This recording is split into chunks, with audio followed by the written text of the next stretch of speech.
अच्छा, यहाँ पर ना अब आपकी बुक में उन्होंने वो जो सोल प्रोप्राइटरशिप के लिए मैं बात कर रहा था कि ड्राइंग्स की टर्मिनोलॉजी यूज़ होती है, वो यहाँ पर उन्होंने इस बात को भी लिख दिया कि सोल प्रोप्राइटरशिप के अंदर आप किस तरह से इस बात को वर्कआउट कर रहे होते हैं। क्योंकि कैश फ्लो जो है वो ये दो आइटम्स हैं। एक ये आइटम है आपकी कैश इनफ्लो और दूसरी ड्राइंग्स है कैश आउटफ्लो। मैं इस पर खुद से क्वेश्चन बनाकर आप लोगों को थोड़ा सा टफ टाइम देने जा रहा हूँ। मैं देखता हूँ शायद मैंने अगर इसमें पीछे कुछ बनाया हुआ है। हाँ, सिनेरियो एक बनाया हुआ है, लेकिन ये कैपिटल का, ये कंपनी का सिनेरियो है और नीचे भी कंपनी का सिनेरियो है। मैं आपको एक सोल प्रोप्राइटरशिप का सिनेरियो भी बनाकर आपसे वो क्वेश्चन सॉल्व करवाने जा रहा हूँ। रिकॉर्डिंग पॉज कर। अब ये क्वेश्चन आपके सामने मौजूद, इसमें मैं एक मरतबा पढ़ रहा हूँ, आप समझिए और उसके बाद आपने इसको सॉल्व करना है। कुछ थोड़ी सी कोशिश खुद करनी है, बाकी मैंने आपका साथ देना है। कह रहा है कि कैपिटल आपका पिछले साल 2022 में 500 रुपये था। इसको बेशक आप अगर डेट भी इसमें लिखना चाहें तो लिख दें। Year ends on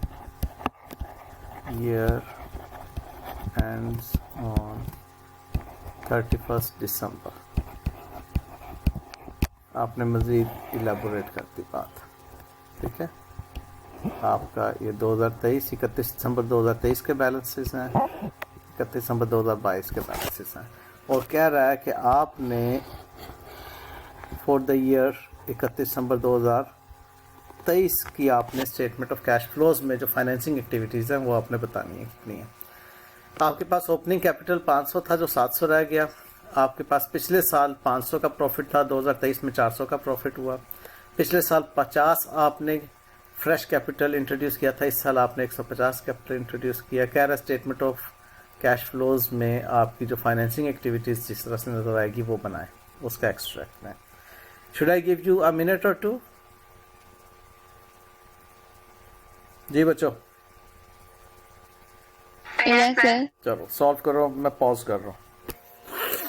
sole proprietor में कैपिटल अकाउंट जो है वो इम्पैक्ट लेता है और वो कैपिटल दरअसल आपकी ओनर्स इक्विटी ही होता है। ये पूरी ओनर्स इक्विटी का अकाउंट है। अगर मैं यहाँ पर इसका लेजर अकाउंट बनाऊंगा ओनर्स इक्विटी का, तो वो कुछ यूं नजर आएगा।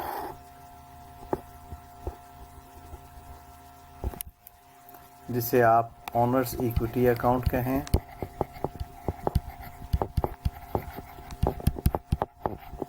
या आप इसको कैपिटल अकाउंट कहें, क्योंकि सोल प्रोप्राइटर है ना। इसमें बिगिनिंग बैलेंस हमारे पास है 500 और क्लोजिंग बैलेंस हमारे पास है 700। अब बिगिनिंग से क्लोजिंग का सफ़र में क्या कुछ आएगा वो यहाँ पर आप लिखें जी। एक तो आपका आएगा कैश इनफ्लो फ्रेश कैपिटल के अगेंस्ट, जो इस साल आपने फ्रेश कैपिटल इंट्रोड्यूस किया होगा, कैश डेबिट कैपिटल क्रेडिट। फिर आपका आएगा नेट प्रॉफिट इसके अंदर, जिसे आप प्रॉफिट आफ्टर टैक्स कहते हैं, ठीक है, प्रॉफिट आफ्टर टैक्स या नेट प्रॉफिट। और फिर यहाँ पर आएंगी ड्राइंग्स,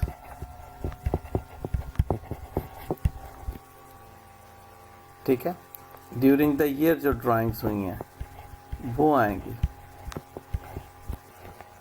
अब सोल प्रोप्राइटरशिप में ड्यूरिंग द ईयर वो हर महीने थोड़े थोड़े पैसे अपने ज़ाती इस्तेमाल के लिए लेता रहता है। बिजनेस में उसने पैसे लगाए, फ्रेश कैपिटल, और ये प्रॉफिट फॉर द ईयर इस साल का सिर्फ आपने लिखना है, प्रॉफिट इस साल, क्योंकि पिछले साल के प्रॉफिट की कहानी तो पिछले साल में रह गई। इस साल ये 500 का प्रॉफिट हुआ, 400 का प्रॉफिट हुआ, और इस साल उसने फ्रेश कैपिटल 150 इंट्रोड्यूस किया। टोटल फिगर बनती है 1050 की। एम आई राइट? 1050 की टोटल फिगर बनती है, उसे आप यहाँ पर लिखें 1050। अब आपको मालूम हो जाएगा कि हमने यहाँ पर 350 की ड्राइंग है। ये आपकी 350 की ड्राइंग्स यहाँ पर ऐसे करके निकलेंगी। ठीक है बेटे जी, ये आपका कैश फ्लो है और ये आपका कैश फ्लो है। इसके अंदर दो कैश फ्लोज आपके हैं, ठीक है, एक गिवन है और एक बैलेंस है। जी बेटे, यस सर। और आप जब इधर बनाएंगे financing activities, statement of cash flows में आप बनाएंगे फाइनेंसिंग एक्टिविटीज,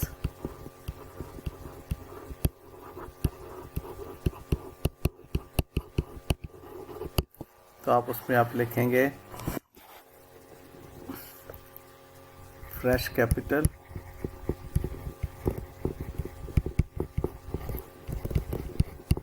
इंट्रोड्यूस्ड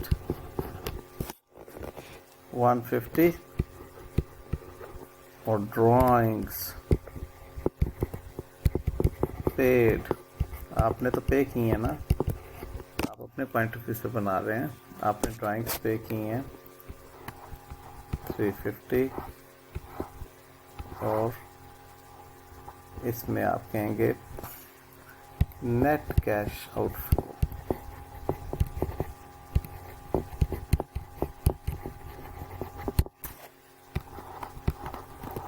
200। बताओ बेटे जान, मजा आया इस क्वेश्चन को सॉल्व करने का? Yes sir. सर जो प्रॉफिट फॉर द ईयर होती है उसको हम कैश फ्लो में नहीं देखते ना पुत्री, उसके अगेंस्ट देखो ना, कैश इनफ्लो आउटफ्लो तो नहीं है, उसके अगेंस्ट तो आपका जो है, जो भी ऑपरेटिंग एक्टिविटीज में कैश इनफ्लो आउटफ्लो आ चुके होते हैं ना। Yes sir. हमने ऑपरेटिंग एक्टिविटी में कौन से कैश इनफ्लोज आउटफ्लोज लिखे हैं? Cash collected from customer, cash paid to supplier, जो कल मैंने लेक्चर दिया था। तो उसका सारा कैश इनफ्लो आउटफ्लो जो प्रॉफिट से मुतल्लक है वो आपको ऑपरेटिंग एक्टिविटी में आ चुका होता है।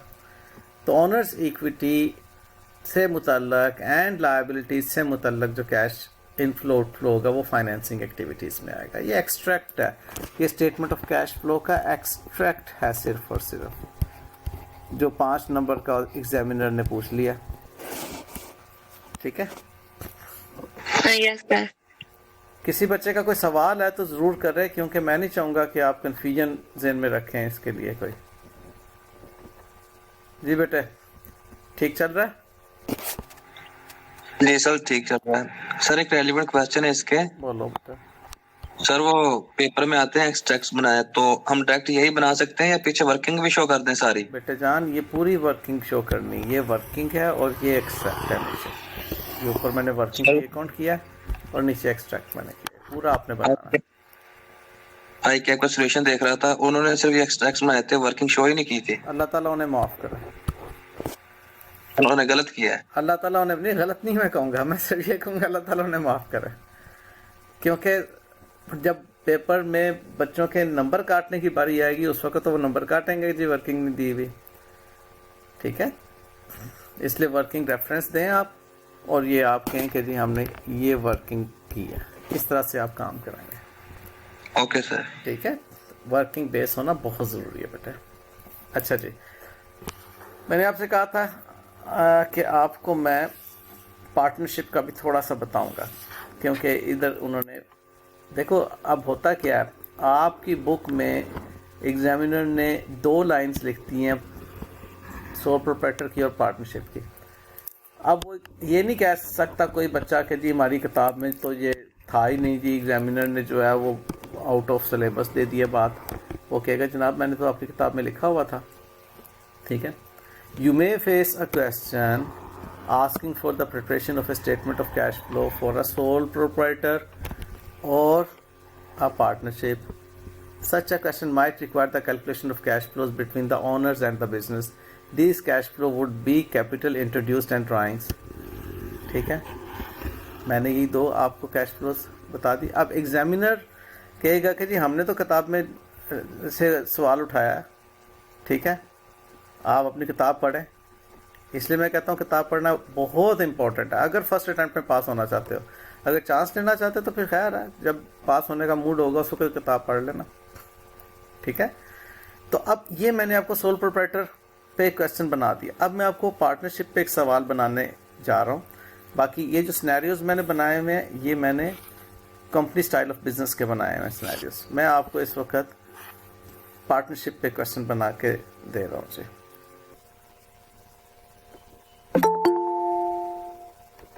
ठीक है जी, ओके। अब बेटे मैं आपको जो क्वेश्चन बना के दे रहा हूँ मैं ऑलमोस्ट इसी के अंदर कुछ थोड़ी सी तब्दीलियां करता हूँ और आप देखिएगा क्या होता है उसके अंदर। बड़ी होशमंदी से बेटे जान इसको देखना है, इसमें कुछ भी मुश्किल नहीं है, बुनियादी वही बातें हैं डेबिट एंड क्रेडिट की और ऑनर्स इक्विटी के कॉन्सेप्ट की। इसमें अब हमारे पास एक ओनर नहीं है बल्कि दो ओनर्स हैं, ठीक बात। हम क्या करते हैं, हम यहाँ पर जो कैपिटल का अकाउंट बनाएंगे 2 कॉलम्स हम उसमें रख देंगे।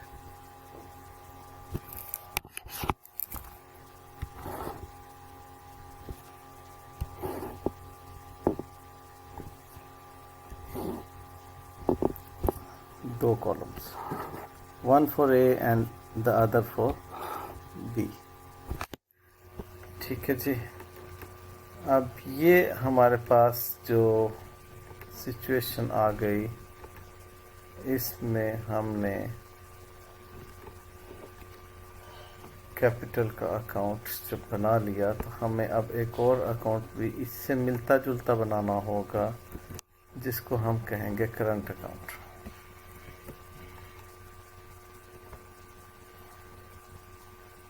पार्टनर्स करंट अकाउंट, इसका टाइटल है जी पार्टनर्स कैपिटल अकाउंट। इसका टाइटल है पार्टनर्स करंट अकाउंट। अब सिचुएशन इज दिस के ए एंड बी दो पार्टनर्स हैं, दोनों के कैपिटल का बैलेंस साल के शुरू में जो पिछले साल का एंडिंग बैलेंस है वो था और क्लोजिंग बैलेंस इनका 600 ए का हो चुका है और 500 बी का हो चुका है। और उसने हमें बता दिया हुआ है कि इसके पीछे वजह जो है वो इस साल इन दोनों ने 100 और 200 कंट्रीब्यूट किया। ये कैश मैंने यहाँ पर थोड़ी सी आसानी कर दी, अदरवाइज़ एग्जामिनर ये पॉइंट छुपा सकता था। अगर छुपाना चाहे तो वो इसको छुपा सकता है, ठीक है। लेकिन चूँकि आपने पहले पार्टनरशिप उस लेवल पे नहीं पढ़ी हुई इसलिए मैंने ज़्यादा मुश्किल नहीं आप लोगों को डाली, मैंने सिंपल उसको जो है वो लिख कर बता दिया कि ये कैश आपको 100। अब इसकी अकाउंटिंग एंट्री वही कैश डेबिट और पार्टनर कैपिटल क्रेडिट, ये आपका 600 हो गया और बी का कैपिटल 500 हो गया। ये यूँ आपका कैपिटल का कैरी फॉरवर्ड बैलेंस आपके पास आ गया। अब करंट अकाउंट, ये बड़ा इंटरेस्टिंग है। करंट अकाउंट, करंट अकाउंट जो ब्रैकेट्स में है वो डेबिट बैलेंसेस हैं। साल के शुरू में इनका डेबिट बैलेंस थे दोनों के 100 ए का डेबिट बैलेंस था और ये बी का डेबिट बैलेंस था। ये अंडरस्टूड है कि ये इक्विटी का अकाउंट है, इक्विटी क्रेडिट नेचर की होगी तो विदाउट ब्रैकेट का मतलब है कि वो क्रेडिट है, विद इन ब्रैकेट का मतलब है कि डेबिट है। ये अंडरस्टूड है। अब क्लोजिंग बैलेंस हमारा ए का जो है डेबिट बैलेंस है। अब क्लोजिंग बैलेंस ए का डेबिट बैलेंस निकल रहा है विच इज 50 डेबिट बैलेंस, जबकि बी का क्लोजिंग बैलेंस क्रेडिट बैलेंस निकल रहा है। मुझे यहाँ पर हो सकता है सवाल में कुछ थोड़ी सी चेंज करना पड़े, क्योंकि एक बात मैंने सोचा समझे बगैर लिख दी है।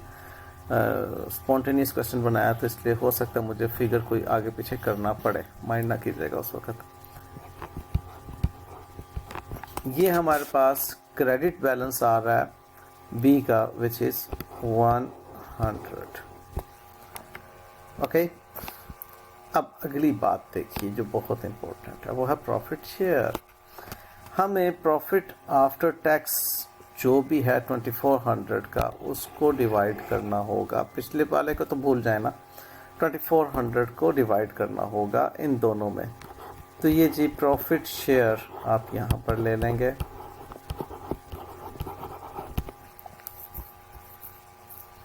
अब प्रॉफिट शेयर मुझे आप बताइए 2400 का 60% क्या होगा? 1440 60% बेटे 440 0 और 2400 का 40% क्या होगा बेटे? 960 960। तो यहाँ पर आप ले लीजिए 1440 करंट अकाउंट को क्रेडिट को बढ़ा रहा है और 960 इसको बढ़ा रहा है। अब मुझे आप ये बताइए कि इसके पास यहाँ पर ड्राइंग्स के कितने रकम आएगी। ये मैं फिगर यहाँ पर लूँगा ड्राइंग्स की करंट अकाउंट में, ये बैलेंस फिगर में लूँगा। इसके पास यहाँ पर ये बैलेंस बनता है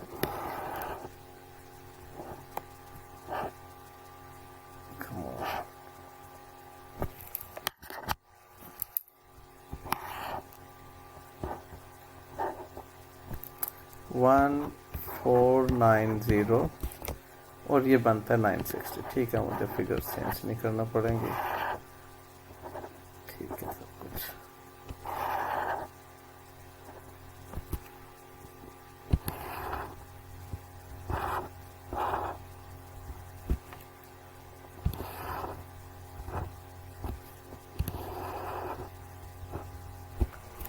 वन 490 और 960। बताइए बेटे यहाँ पर मेरे पास क्या फिगर आ रही है? 1390 और 960 में से 300 लेस करें तो यहाँ पर क्या आ रही है? 66। ये जी मेरे पास इसकी फिगर्स आ गई कैश आउटफ्लो की, ड्राइंग्स की। एक बात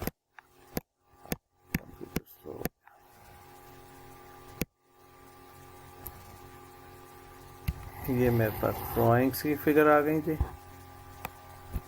और ये मेरे पास कैपिटल इंट्रोड्यूस की फिगर आ गई। अब मैं यहाँ पर इसकी बनाऊंगा financing activity, statement of cash flow का एक्सट्रैक्ट।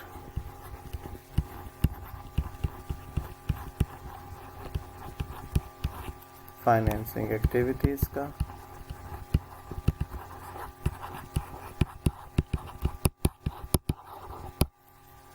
और उसमें मैं लिखूंगा capital introduced by the partners. मुझे कोई अलग अलग लिखने की ज़रूरत नहीं है, मैं इकट्ठा लिखूंगा 300 रुपया हमारे पास पार्टनर से आया, और drawings paid to the partners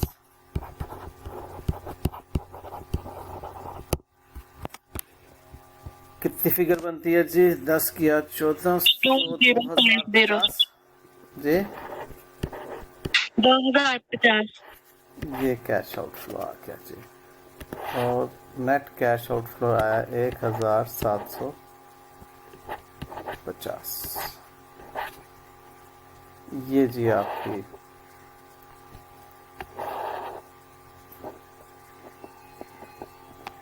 partnership का स्टेटमेंट कैश फ्लोज का फाइनेंसिंग एक्टिविटीज़ का एक्सट्रैक्ट बन गया।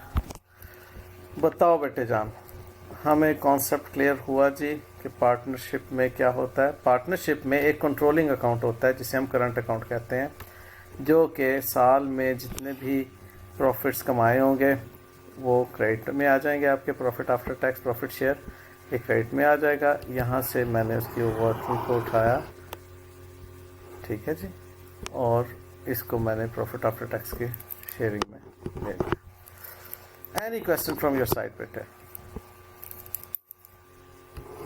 No sir. Shahryar, Abbas, yes sir. Areeb, Momin, no sir. सब ठीक है बेटे?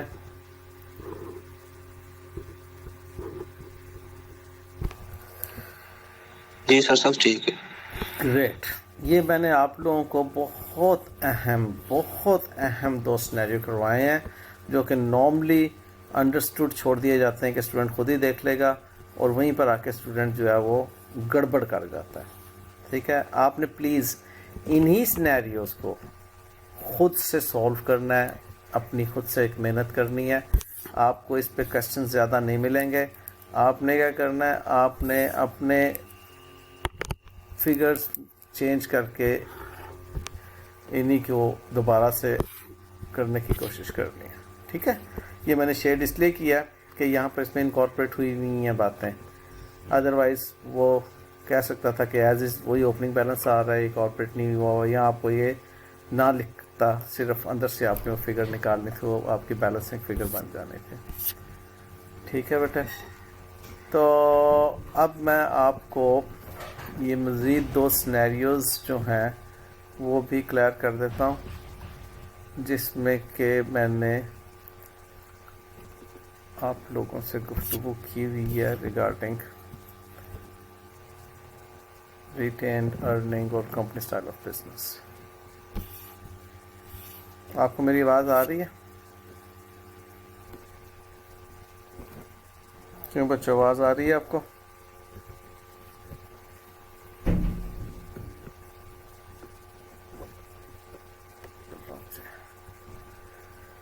जी अब्बास आ गए हैं जी सर, आ रही है आवाज़ आपकी। जी गुड बेटा। अच्छा जी, ये देखिएगा अब ये सिनेरियोस जो दो मैंने आपके साथ कंपनी स्टाइल ऑफ बिजनेस के सिनेरियोस हैं। इसमें कंपनी है जी, याद रहे कि हम अभी ना ऑपरेटिंग एक्टिविटीज़ पढ़ रहे हैं ना इन्वेस्टिंग पढ़ रहे हैं, हम फाइनेंसिंग एक्टिविटीज़ पढ़ रहे हैं। ठीक है, अब इसमें देखिए क्या है, following information of a sample company, calculate cash flows from financing activities in 2020। Share capital opening और क्लोजिंग बैलेंस दिया हुआ है, ठीक बात। Share premium opening and closing balance दिया हुआ है, retained earning opening and closing balance दिया हुआ है, long term loan and short term loans opening and closing balances दिए हुए हैं, ये 420 दिया हुआ है। ठीक है, ये वही बातें जो कि पिछले सिनेरियो में हो चुकी हैं। मैंने इसके अंदर क्या फनकारी डाली है, मैंने 100 आउट ऑफ प्रॉफिट एक रिजर्व क्रिएट किया। ठीक है,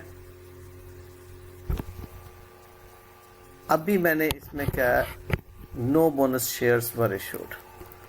ठीक है, कोई बोनस शेयर्स इशू नहीं किए हुए। तो आप क्या करेंगे,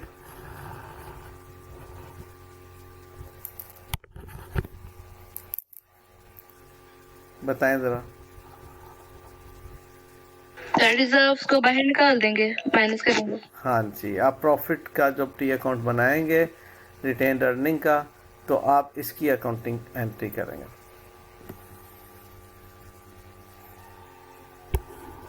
ठीक है, अकाउंटिंग एंट्री को बताया ज़रा। रिटेन अर्निंग 100 डेबिट कर देंगे और रिजर्व्स को क्रेडिट कर देंगे। शाबाश मेरी बेटी, शाबाश। रिटेन अर्निंग डेबिट और रिजर्व्स क्रेडिट।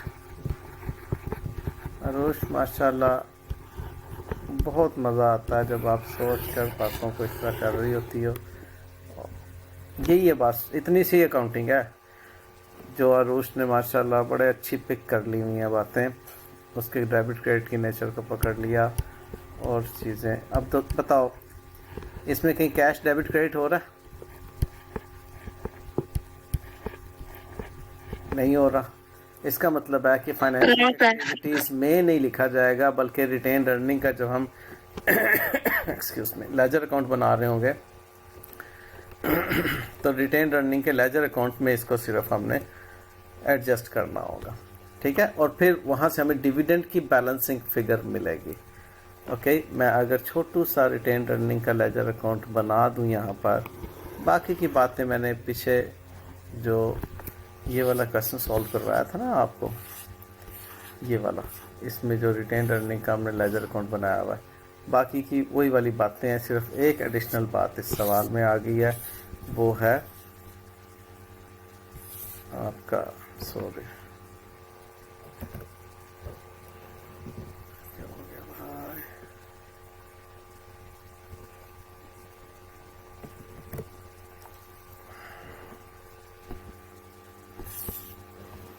क्या हो गया,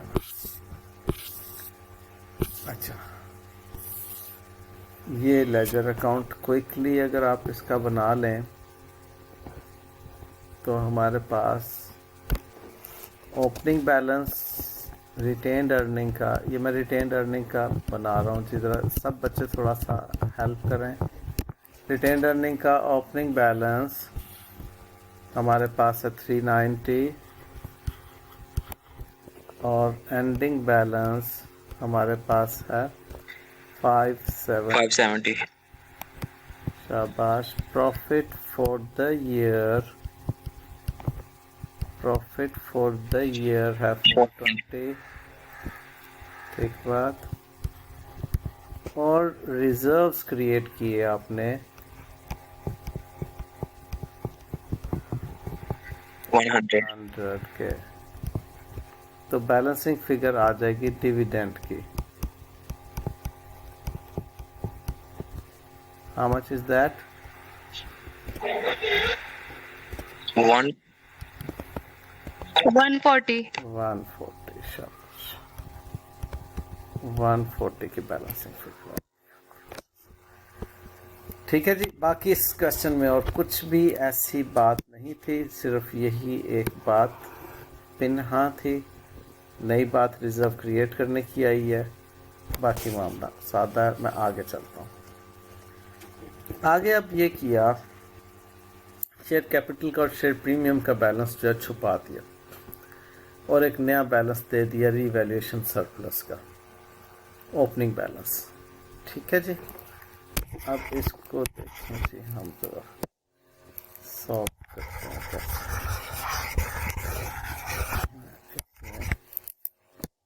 इसको छुपाना चाहता हूँ थोड़ा इस तरीके से, ओके। तो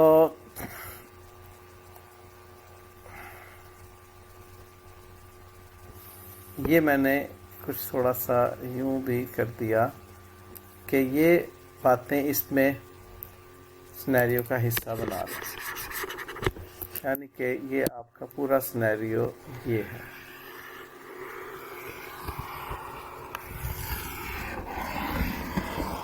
ये सिनेरियो है, ओके।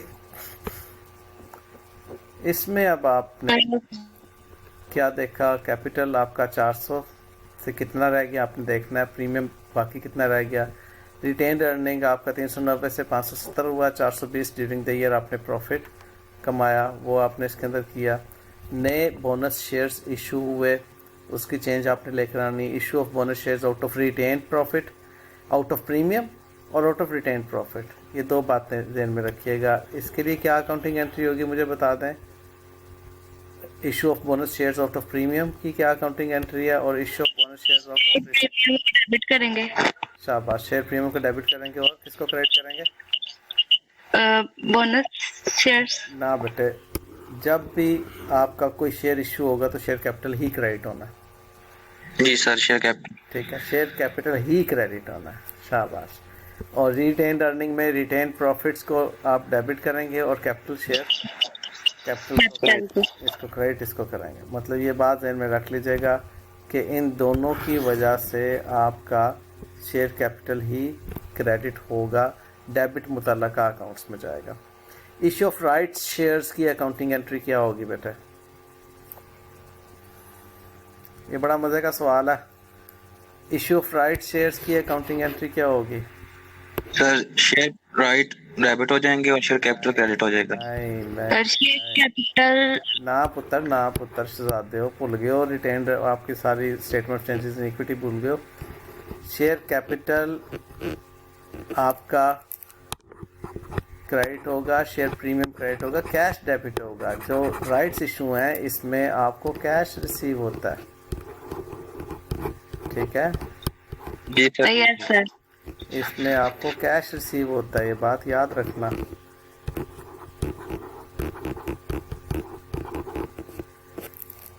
ये मैंने इधर इशारतन बात कर दी है, आपने एक खुद से क्वेश्चन सॉल्व करना है पूरा का पूरा। मैं सिर्फ इशारे आपको दे रहा हूँ यहाँ पर। इसमें एक बहुत अहम बात है, बहुत अहम बात है इसके अंदर जो मैंने नहीं बताई अभी, वो है इसकी अमाउंट्स क्या होगी। वो अमाउंट्स आपने खुद से देखनी होगी कि क्या होगी। ठीक है, तवज्जो के साथ करेंगे तो आप इसकी अमाउंट्स को पकड़ लेंगे। उसके बाद land was revalued during the year from 10 million to 15 million. साल के दौरान में वो 5 मिलियन इंक्रीज हुई है। ओपनिंग बैलेंस पहले से 5 मिलियन का पड़ा हुआ है रीवैल्यूएशन सरप्लस का। ठीक है जी। और incremental depreciation because of upward valuation in the previous year. पिछले साल में जो आपकी रीवैल्यूएशन हुई थी, पता नहीं किस एसेट की हुई है, जिसकी भी हुई है, उसके अगेंस्ट एक अपवर्ड रीवैल्यूएशन के अगेंस्ट आपका इंक्रीमेंटल डेप्रिसिएशन का इम्पैक्ट है, वो भी आपने खुद से वर्कआउट करना है। और इन सब को वर्कआउट करके आपने मुझे इसकी फाइनेंसिंग एक्टिविटी बनाकर ये होमवर्क में ले लो इस सवाल को। This is your homework. ठीक है, और बहुत इम्पोर्टेंट होमवर्क है। कल अगर मैं भूल भी जाऊँ ये आपके साथ डिस्कस करना, तो आपने मुझे कहना है कि सर अगली बात करने से पहले ये होमवर्क डिस्कस कर लें। ठीक है बस? Okay sir. शाबाश बेटा। अच्छा जी, अब ये कुछ बातें मैंने यहाँ पर की हुई हैं नीचे अकाउंटिंग एंट्रीज से मुतल्लक। आप लोगों को जो अभी मैं बात कर रहा था, ये सब की सब रिवीजन है आपकी, इसमें कोई नई बात नहीं है। एक तो नॉन कैश फाइनेंसिंग एक्टिविटीज़, आपको नॉन कैश फाइनेंसिंग एक्टिविटीज़ में आपको मालूम होना चाहिए कि जी आपकी कौन कौन सी आइटम्स आएंगी जिसमें कि कैश इनफ्लो आउटफ्लो नहीं होता। ठीक है, तो एक तो ये issue of share capital against purchase of fix asset. ठीक है, asset debit, capital credit, share capital credit, और कन्वर्जन ऑफ डेट और लोन इनटू शेयर। आपका अगर कन्वर्जन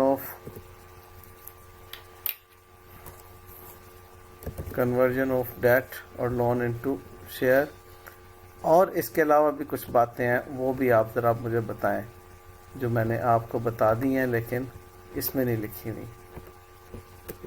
मिसाल के तौर पे इशू ऑफ बोनस शेयर, ठीक है, एक नॉन कैश आइटम है। उसके बाद रीवैल्यूएशन ऑफ पीपीई और इंटेंजिबल एसेट्स, ठीक है, प्रॉपर्टी प्लांट के और उनकी। इसके बाद रीमेजरमेंट, फाइनेंशियल इंस्ट्रूमेंट आपके उसमें सिलेबस में है नहीं है, लेकिन मैं लिख देता हूँ, चलो, रीमेजरमेंट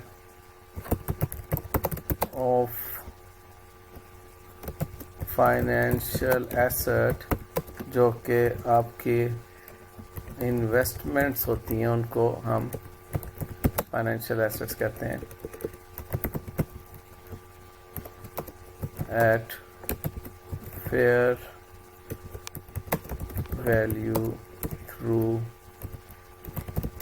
OCI, ठीक है, थ्रू OCI। ये आपने इंशाल्लाह बड़े होकर पढ़ना ही है FAR 2 में, इसलिए लिख दिया, कोई ऐसी हर्ज वाली बात नहीं है अगर मैंने फिर लिख दिया तो, ठीक बात।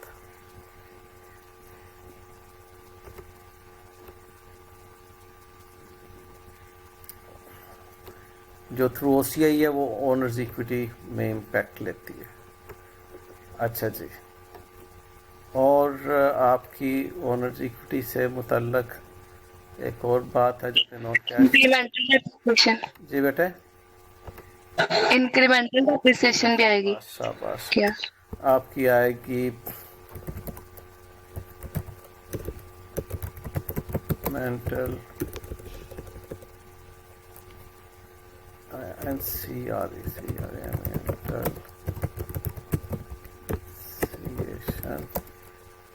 ऑफ रीवैल्यूड एसेट, और इसके अलावा क्या आएगी आपकी creation of reserve from retained profits, ठीक है। और भी अगर कोई हमारे जहन में आएगी तो हम उसको अकॉर्डिंगली इसमें लिख लेंगे, ठीक बात बेटे। तो ये हमारी कैश फाइनेंसिंग एक्टिविटीज़ होती हैं, इनको हमने बहरहाल जहन में रखना होता है। अच्छा, अब ये मैंने कुछ अकाउंटिंग एंट्रीज यहाँ पर सिर्फ आपको रिवाइज करवाने के लिए लिखी हुई हैं,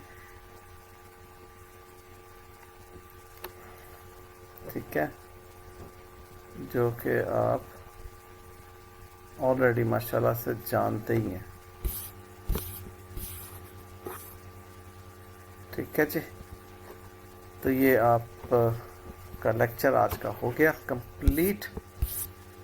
हमने फाइनेंसिंग एक्टिविटीज़ पे भरपूर गुफ्तगू की है बेटे, आज भरपूर गुफ्तगू।